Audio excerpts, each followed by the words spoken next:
High viewers. Harsha Sai ఇతని తండ్రి రాధాకృష్ణ కోర్టుకి ముందస్తు బెయిల్ కోసం వెళ్ళాడు. ముందస్తు బెయిలా? ఏ కేసు? ఇక పలాని కేసు. అవునా? ఇదేంటి? ఇందులో ఎక్కించుకుని మీ పేరేం లేదుగా? లేదా? అయినా సరే నా బెయిల్గా ఊరుకాలయ్యా, కేసే లేదు నీ మీద, బెయిల్ ఏంటి అని పంపించారు. అది చూసిన జనాలు నవ్వుకుంటున్నారు.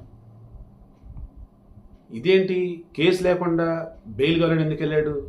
ఓకే, అయితే తప్పు చేశారు వీళ్ళు అని చెప్పేసి అనుకుంటున్నారు. నేను ఇప్పటికీ చెప్తున్నా, ఇందులో వీళ్ళ తప్పు ఉందా లేదా తేలాలి.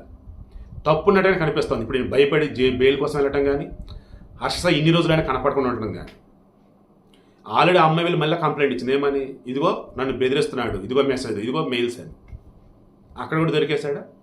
ఇక ఇప్పుడు వాళ్ళ నాన్న ముందస్తు బెయిల్ కోసం వెళ్ళేసరికి పోలీసులకు మ్యాటర్ అర్థమైపోయింది, వీళ్ళు తప్పు చేశారా బాబు అని. దాంతో హర్ష సాయికి సంబంధించి లుకౌట్ నోటీస్ జారీ చేశారు. ఇక తప్పించుకోలేడు. వన్స్ లుకౌట్ నోటీస్ జారీ చేశారంటే వరల్డ్లో ఎక్కడున్నా సరే ఆల్మోస్ట్ అన్ని ఎయిర్పోర్ట్స్ సంబంధించి డేటా అనేది వెళ్ళిపోయినట్టు. ఎక్కడన్నా సరే ఇంక ఎయిర్పోర్ట్లో కనపడ్డాడంటే తీసుకొచ్చి లోపలేస్తారు. సో ఇక తప్పించుకోలేడు. ఇప్పటికన్నా వచ్చి ఏం జరిగింది ఏంటి చెప్తే ఫైన్, లేదు ఇలాగే ఉంటానంటే చేతులారా అతనికి వచ్చిన ఇమేజ్ మొత్తం డ్యామేజ్ చేసుకోవటమే, డబ్బు కనుక ఏదైనా ఉంటే అది కూడా పోగొట్టుకోవటమే. ఎందుకంటే ఇప్పుడు ఆమె చెప్పిన దాని ప్రకారం 2 కోట్లు అండ్ ఆల్రెడీ కొంతమంది బెట్టింగ్ ల్యాబ్స్ చిత్రం ఎలా సంపాదించడం ఏంటని చెప్తున్నారు. మన వాయిస్ ఏదో బయటకు వచ్చి అందులో వచ్చేసి లోటస్ 360 సమేత దాన్ని ప్రమోట్ చేశాడు, అది బ్యాన్ చేస్తే సరే ప్రమోట్ చేస్తే డబ్బులు ఇస్తారన్నారు, అందుకే నేను చేశాను చెప్పాడు. ఇప్పుడు ఈడీ ఎంటర్ అయితే ఇతని పని అయిపోయిందంటే enforcement directorate okay prevention of money laundering act కింద పిఎంఎల్ఏ కింద కనుక కేసు నమోదైనా, ఒకవేళ తనిఖీలు చేసినప్పుడు అక్రమంగా డబ్బు లావాదేవీలు కనుక ఉన్నట్టు తేలినా ఖతం ఇంకా లైఫ్.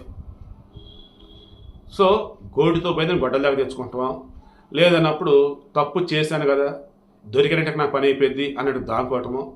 మొత్తానికైతే మాత్రం లైఫ్ని అయితే స్పాయిల్ చేసుకున్నాడు ఈ పనిషి అయితే.